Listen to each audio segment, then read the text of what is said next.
Hello, everybody. Thank you so much for joining me for the Mindfulness Movement and Exercise podcast. I'm here with a special guest, Marlo Fisken. Thank you so much, Marlo, for joining me. And before we get into it, I'm just going to quickly recap last time. So if you remember last time, we talked about fatigue. I discussed what it was, different types of fatigue, and how different factors can influence your perception of fatigue. We also discussed how different things in your life can sometimes make you feel tired, but then you start moving and this idea that you are tired goes away. It's kind of magical. Before we get into our conversation with Marlo, just take a moment, take your right hand underneath your left collarbone, and then take your left hand on top of your right hand. Gently press your hands into your chest, kind of softening the skin there. And then tilt your ear to the right and back up. And just play with this a few times, tilting your ear. And you can play with turning your head, different orientations as you tilt your ear and back up.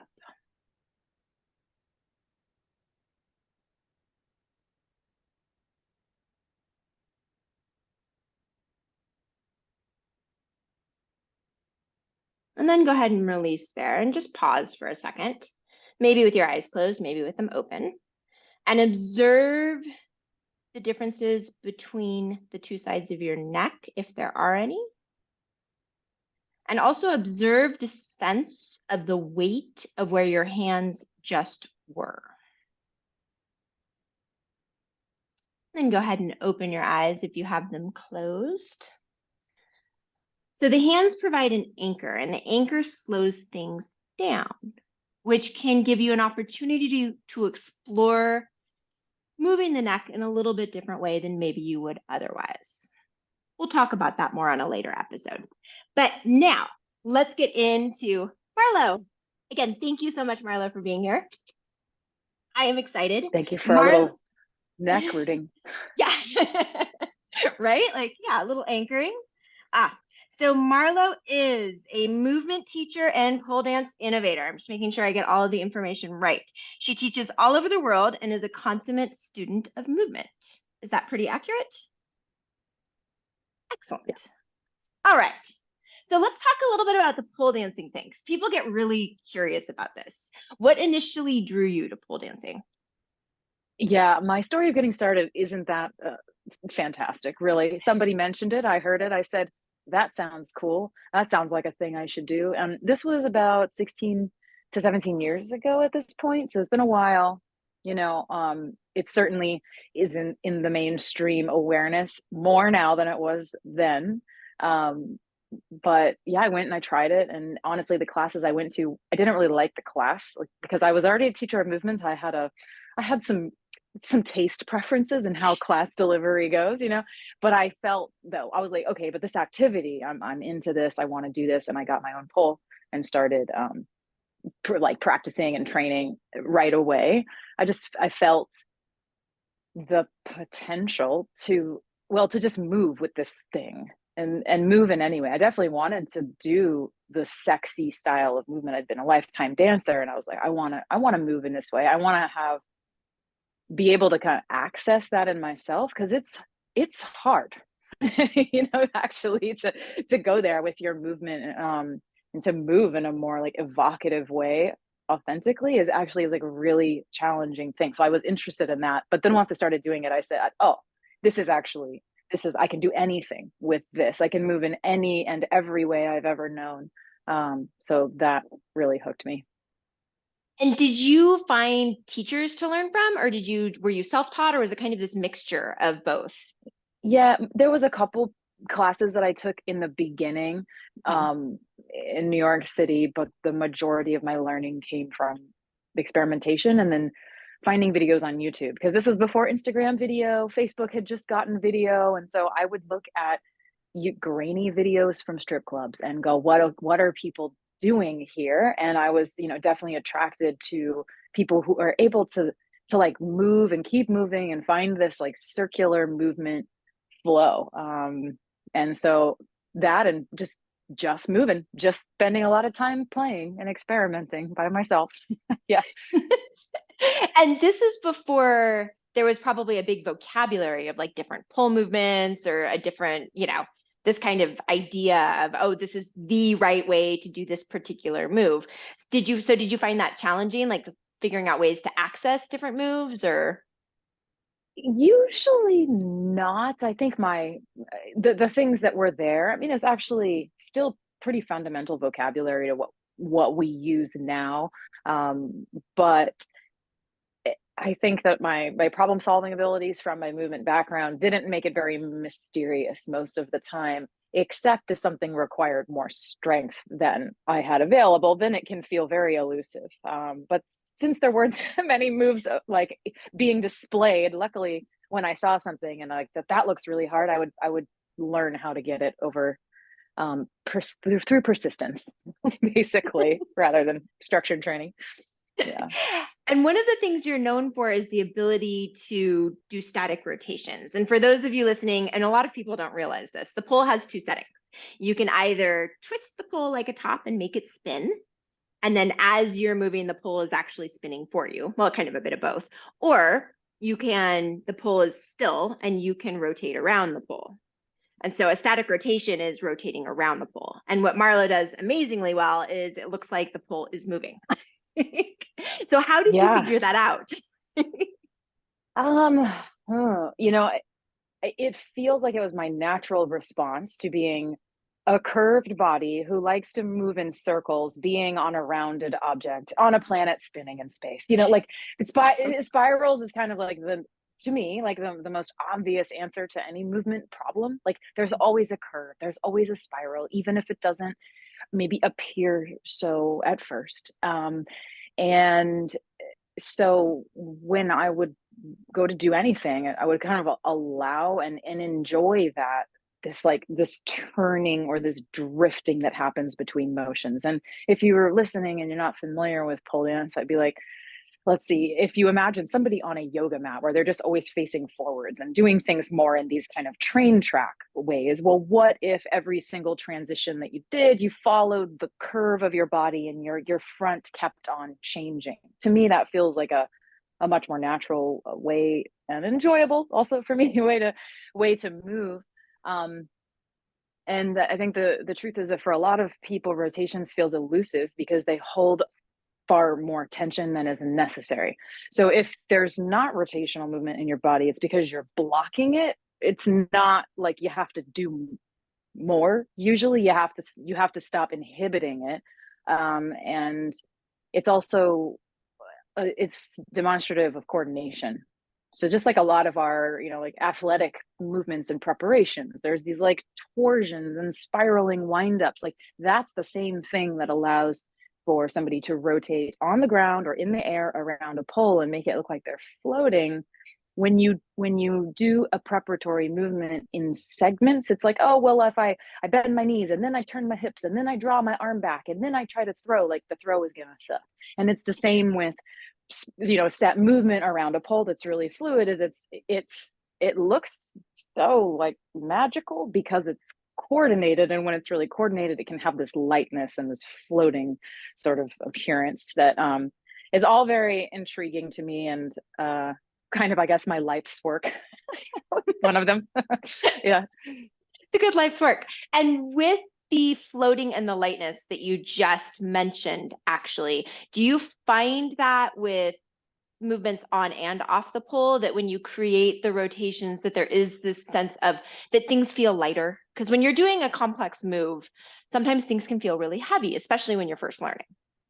Yeah. Well, I mean, I think when coordination improves, it does have this feeling of sort of like a feeling of lift. And even when, let's say there's something athletic where I have to root in the ground, it's almost like generating power itself is this like lift up. This I'm thinking of, like, as the helicopter starts winding. I'm sure there's some fantastic principle in physics that explains this, but that as a person spins, like when you spin faster, it starts to pull you up away from the ground, unless you're burrowing down, like by bending your knee or something.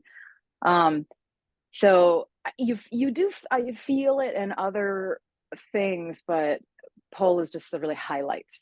You can really highlight some of these what happens when you try to spin because you are now tethered to something, and it can really show you what's going on. It does not lie. Yeah. I love that. And then when you began teaching some of these principles, did you find it hard to translate into language? Mm, not very much, because the words for it, I think, are secondary to the giving people a watch what happens when I do this. Now watch what happens when I do this. And so then they're able to have the visual to compare the two things. And then I kind of language is secondary to that. So, a summarizing concept, like if your weighty parts are far away, it's gonna mean that you can go in, bigger horizontal circles. So things like that, these boiled down principles that allow for the movement.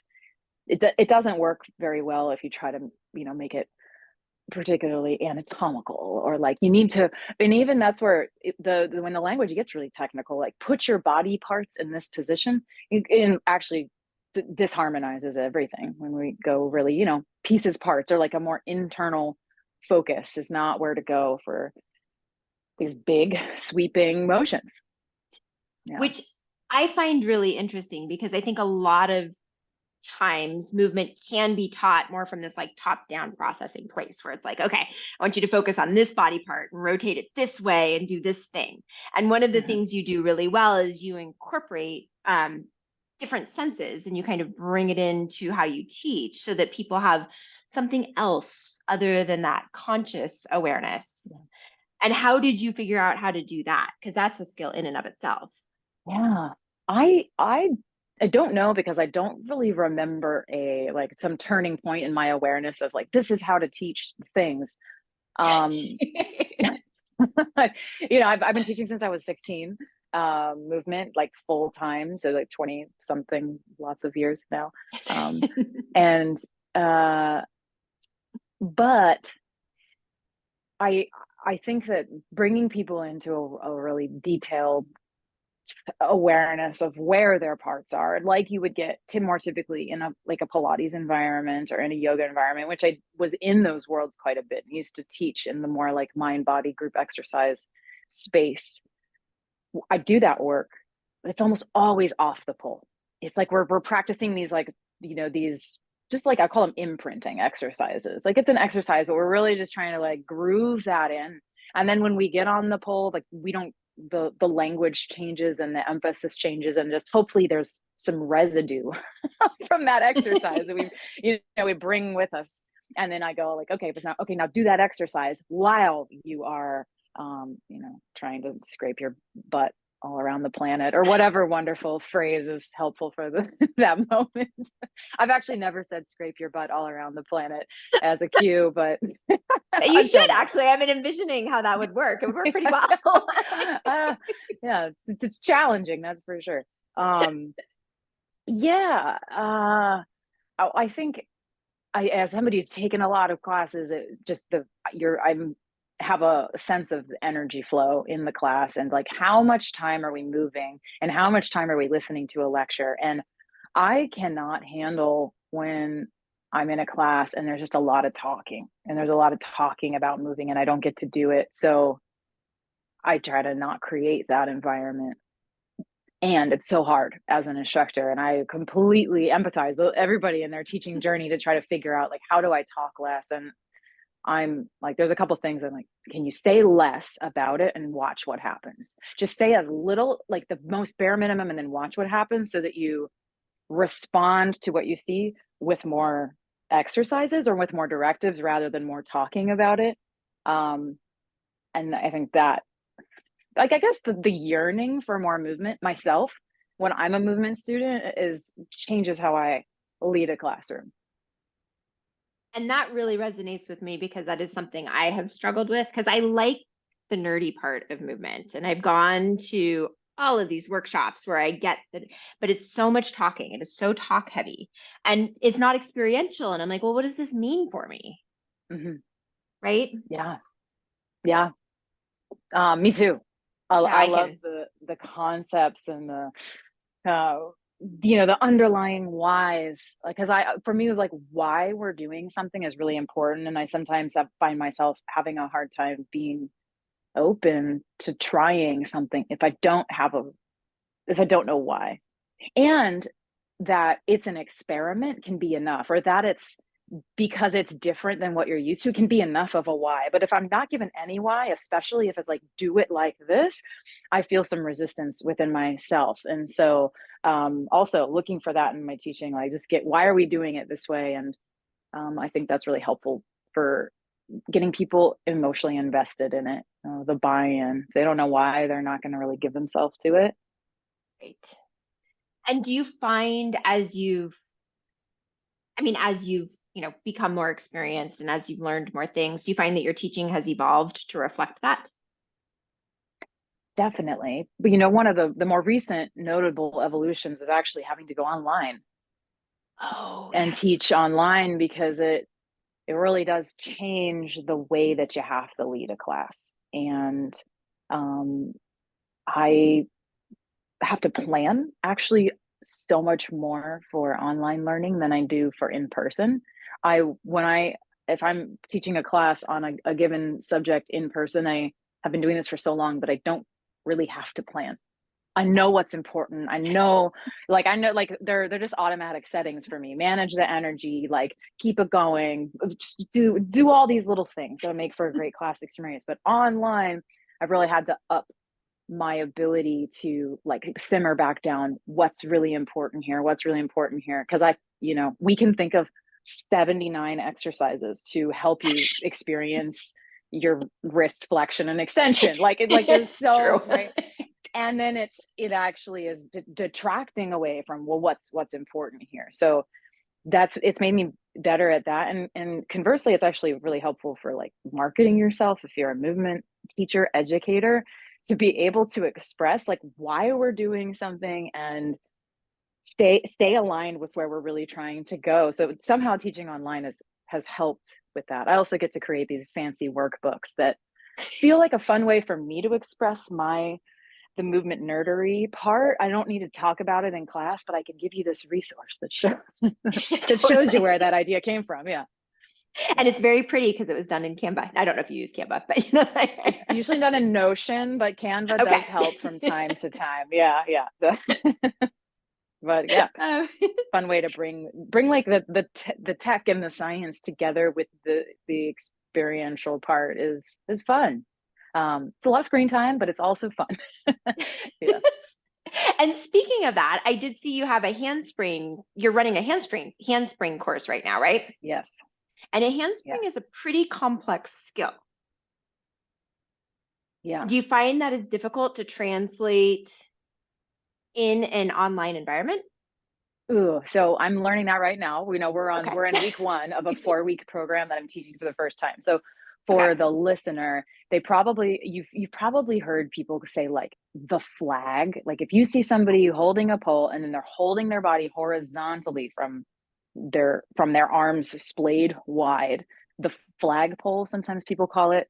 So, and that would be the hardest expression of this kind of thing, holding yourself horizontal. But you can use, like, a sort of cartwheeling and kicking handstand like motions to find a balance point at the top. And I'm really teaching people, how do you get from having weight in your legs to getting yourself upside down in this, like, handstand on the pole.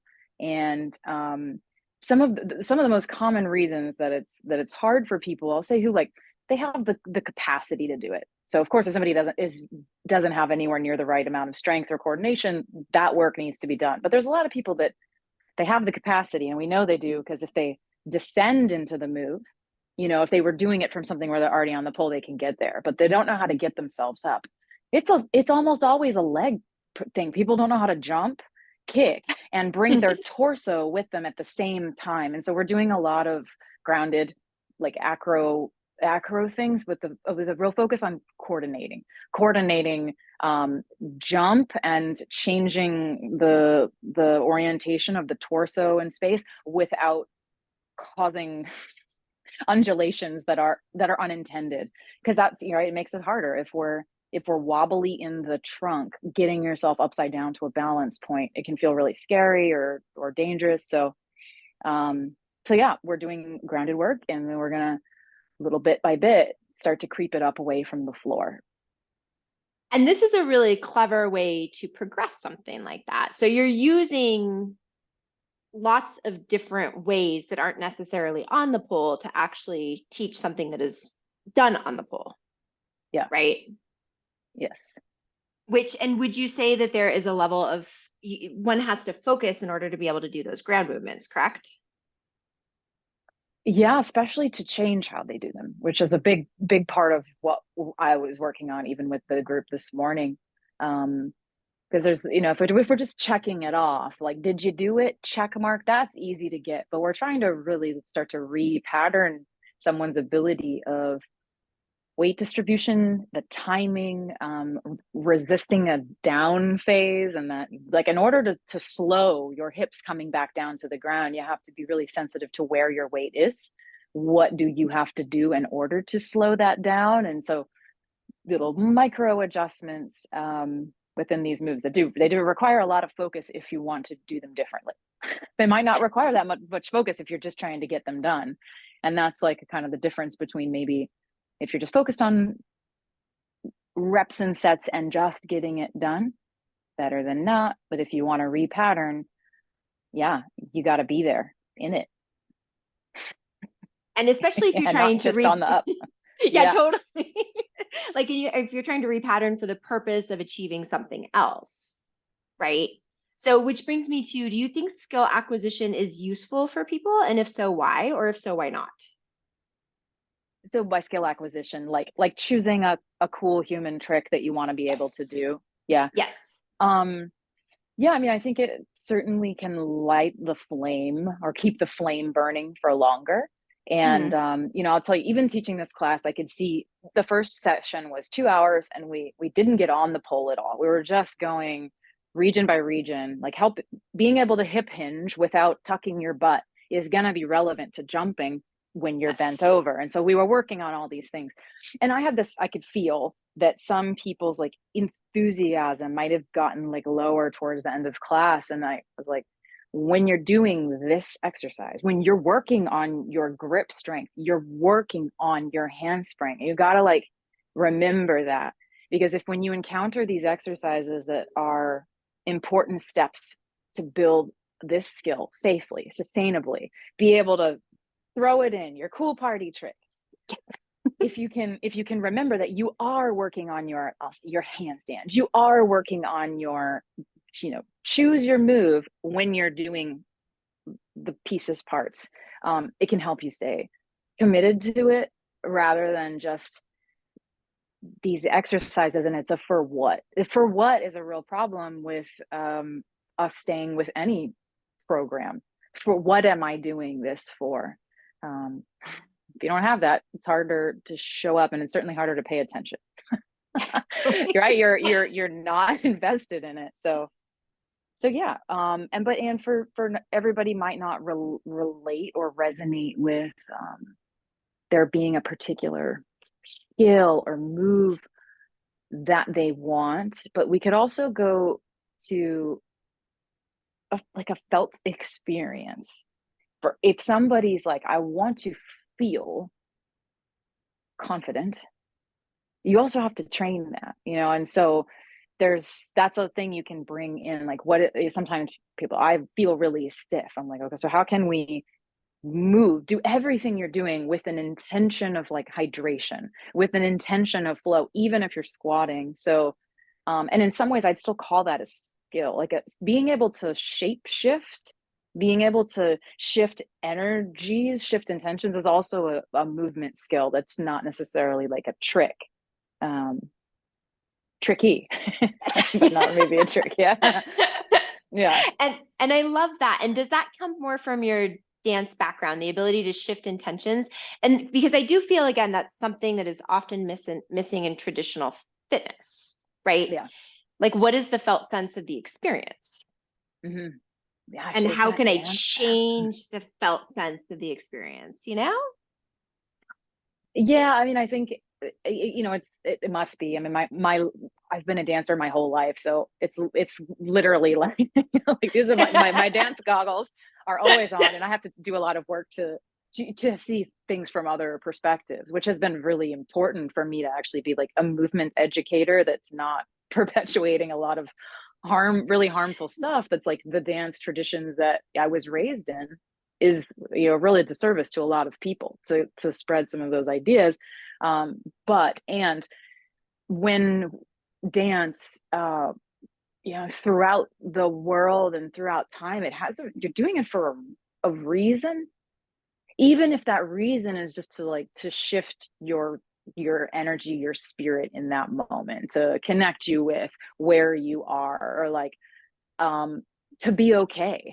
But there's a reason for it other than I have to do it, like it's a burdensome item on your list, or there's a it's in service of something. So as it relates to exercise, yeah, it does feel like something that's often missing, when it is like you just do this is the exercise. I want like directional intentions, even if it's like I gotta push the floor away and rip the band apart. All of a sudden it feels like it's rooted in an intention that allows all of me to participate, and it feels kind of icky if I'm not all in it. Yeah. And this is maybe just my perspective. For me, when I'm doing something with just the intention of doing the thing, again, with no other outside reason, it's very hard for me to get through. Hmm. My attention it wanders, I get bored or I get frustrated, or I'm just like, I'd rather do something else. But Yeah. when the movement becomes something that's more curious, it seems, because you're trying to explore, can I do it with this in this way? Can I do it, by evoking this? There's suddenly there's that curiosity, right? Yeah. Which I Yeah. think I could be wrong, but I feel like you have that naturally with how you both explore movement and how you teach. Is that accurate? Yeah, I think a lot of my curiosity now is like it always circles back to like I love teaching and sharing movement. I see that as like that is what I am here to do. And so when I'm moving myself, I really still feel very connected to the that that it's for that work. And um yeah, I'm like always exploring how I do things. Somehow it's me toggling how I would present this concept or idea to others, or what do I already know about this thing that I'm doing, and what can I find that I haven't heard said before, is really like exciting, because that also is me constantly kind of researching how I can stay fresh in my own work, stay excited about my work. And I think that's where like cueing and instruction, when it's the same, people tune out. And Yes. my work as movement educators, I want to help always, but people bring them into an experience, and be able to bring them into feeling themselves move, for the purposes of enjoying it and finding some joy in it, even if it's grind work, that they're going to get the greatest benefit from it. And the more focused we can be, the greater the benefits. And when we get a little bit of new information about it, like the newness, yes, the brain chemistry is like, yes, thank you, something new here, even though we're doing a lunge, we've done this before, but I'm feeling something new. I can pay attention to something new. And so, it's for me and it's for everybody that I teach, that I'm experimenting and in those ways as I move. Ah, and that too, I think, is really valuable. So does this result in you always having kind of a fresh perspective in how you're approaching a movement, even if it's like a workshop you've taught a gazillion times? So you walk in to teach this workshop, but you have all these new experiences since you taught the workshop last. Yeah, often. Some workshops, like some of the pole ones, um, what tends to happen that's new is actually a result of me watching people, like playing with them. Yes. Comes back a little more to like a improv comedy, like a yes and I'm seeing what they're doing and I'm like, kind of bringing them in. So that shows up. And then the experimentation I find particularly helpful with warm-ups, which often people will comment to me. They're like, wow, that was really different. That was really fun. It was really fun. Yeah. That was really fun. Or yeah, like, ooh, I can't believe that was that. Sometimes I will do long sets of movement in some of the work, especially with floor flow. And I purposefully get people in a prolonged movement phase where they've lost track of time, and we'll do something for the beginning of class, and then I say that was 40 minutes, and people's like mouths drop open, their eyes widen because they thought it was like 12. But I think that's an important experience for people to have, moving their bodies, that they can get so immersed in something that they get that time compression or time stretching. And that I think I'm only able to do that because I'm in the regular process of playing with ideas that I can then in that moment play like with a group of people. Because if we can't experiment on our own when we're teachers, how are you going to do it when now a room of people are looking at you for insights? And so people who tell me my warm-ups are really boring, or like I'm tired of my own material, I'm going to always bring it back to, well, you gotta figure out how to on your own drop into getting a little bit more exploratory with what you already do. You don't need to throw everything away and start new. That's a bad idea. That's a recipe for a tragic class. When you try everything new, and that's what we do. If you go to some weekend seminar, right, you learn all these new methods and people go and they try it and they're like, it was a total flop. And then we might think that the method doesn't work, and that's not true. You just can't throw yourself away in the process of trying to bring in, new ideas. So And how do you structure this concept in your own practice? So do you always have time for yourself to explore some sort of free form movement before you get into some sort of structured? it depends on where I am. I think Mhm. environment really shapes that behavior, and of course time constraints For sure. shape it, Yeah. and sound environment will also shape it a whole lot. So what am I listening to? Because some music is going to just like whoop, it's saying you need to listen and you need to move with this. But sometimes I do pretty typical strength training routines where I have to pull myself out of getting too experimental because I don't want to be there for 2.5 hours. I just need to I wanted this particular strength workout to be 1 hour. I can wiggle for 15 minutes in the beginning. I can do the strength workout, and then I can treat myself to a little something at the end, but I need to actually reel it back. It's more of a problem for me. But I'm really actually miss for the days of these like untime constrained practice sessions where I have a space. Right now in my mother's house, I don't really have a space, a studio to go into, I go in fed, and I would start moving and playing and training, and I don't end until I realize like, wow, I'm really kind of depleted. I'm like constrained by fuel instead of the time being the constraint. That's like fuel constrained training. I would love to have more of that again in my life. That could be a That's whole different where that could be a whole system, fuel constrained training. it is. There's time constrained versus like, fuel or some other constraint that not entirely sure how long that will be, Yeah. So if you were to reflect on everything you've learned over this journey, like the last many, many years, right? What's like the one thing that stands out to you that's helped you the most as a student, and then what's helped you the most as a teacher? Are they the same? Are they different? And what are they? Hmm. Yeah. one thing as a student that I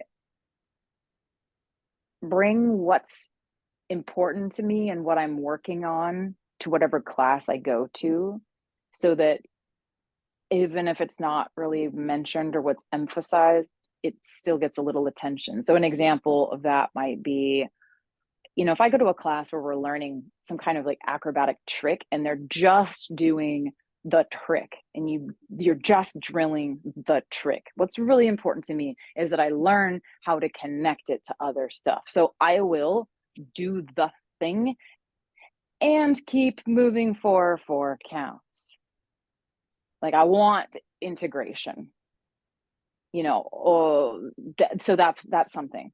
Huh. Or maybe if other people, the way that they're, taking a break is by really like somehow checking out of the room, I might see like, okay, how can I give myself, I'm already in a movement classroom, like keep wiggling, keep like move your spine. You work on a computer a whole lot, you want more of that, do it now, so I, even if it's not being said in classroom, I'm still bringing my movement values, life values with me to the classroom. And I sometimes remind students that study with me, and I'm like, look, the stuff that I'm encouraging you to do, you can go practice in other classes with other people in a way that's not disrespectful. If I'm telling you to really take care of your landings, and just because somebody's not telling you that doesn't mean that you don't have to do it. You can still bring that with you. You're not derailing the class in some way. So that's helpful as a student, just to, I don't know, bring it all together and to stay intentional with your training. And then the other part, you said as a The teacher. other part, and as a teacher, yes. Oh my gosh, what's the question again? Okay, so one thing that's been really helpful Yes, or exactly. something. Uh, mm, mm, mm, mm. Well, I'm thinking of, okay, what is it that when people reflect to me that my class really helped them, or that working with me really helped them? The most meaningful comments are around them finally feeling like they're enough as they are, and that they got to enjoy moving and not be afraid of being seen or feeling really stuck in their head. And that is the result of me creating an environment that's making it about more feeling and enjoying what you're doing than making it look like a particular thing. So that's a big one, is like there's a de-emphasis on how it looks, but that doesn't mean that we're not working on an aesthetic, or really we're working on like the aesthetics through energy, through where you're reaching, or for like how much you're stretching, which is different than trying to shove our immensely diverse bodies into these molds. And that can be something you do through your language. A lot of instruction is very pieces, parts, put this here, don't do this. And the picture that someone tends to form around those like very pieces, parts, and what not to do and do is that there are wrongs. There's wrongs. There's all these like red X's that are unsaid but come along with that instruction, that tend to have people more in their head than they are, not just in their body, but like in the enjoyment of experiencing the movement. So that might have been a very long answer. I don't know if there was a summary there, but No, I love that actually. And it's interesting because I had Ryan Hurst from GMB on here a few weeks ago, and he talked about how he teaches martial arts. And he said, I don't teach the techniques. I teach, I give constraints and I let there be play mm-hmm. and the techniques emerge. Yep. So, for those of you listening, just something to keep in mind, there are so many ways to learn a movement and to teach a movement. It doesn't have to be this parts way. Mm-hmm.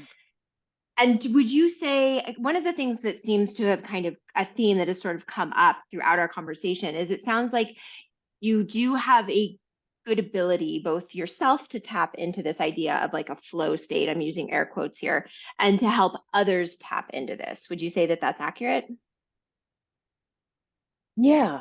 And it comes back down to giving people more time to move instead Yes. of me wanting to talk about it. You know, in workshops, when I experience it, it's when a teacher just puts on a song and like leaves the song playing and doesn't stop the song in the middle of the song to tell us what we're doing wrong. Um, you know, let the unfoldings happen a little bit more.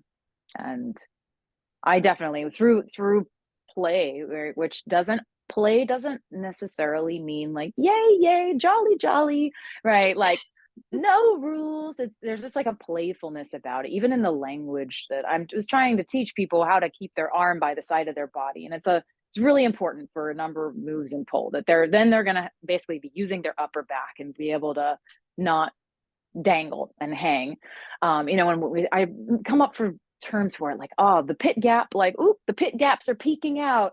And it lets people like kind of recognize what they're doing wrong, but in a way that's like playful rather than it being like, you know, that they're weak. Like, oh, pit, you know, like, oh, pit gaps are peaking. You know, it's like, can you make the things that are more technical playful?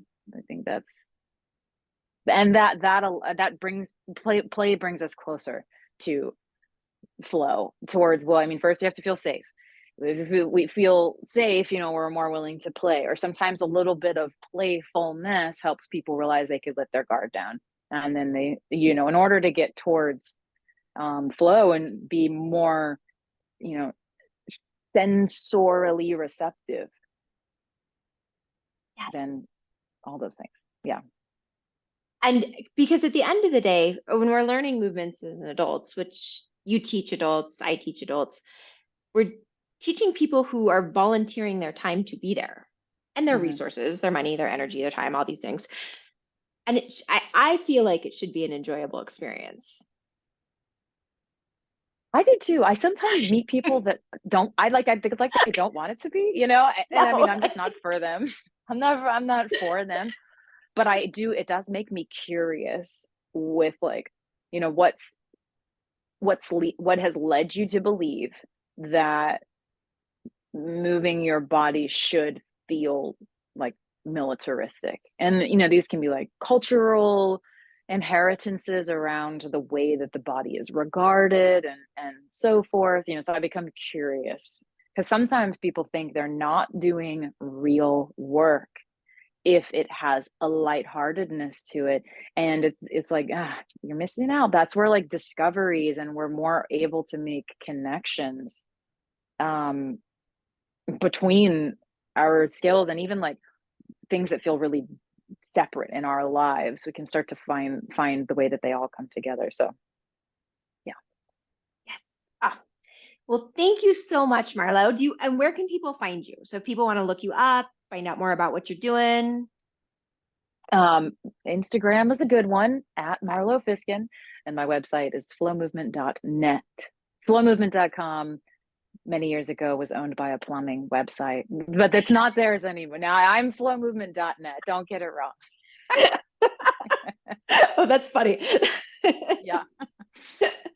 Well, thank you again, Marlo. And yes, everybody listening, I do encourage you to check out all of her resources. She gives a ton of great information away for free. And also her workshops are a ton of fun. So thank you, Marlo.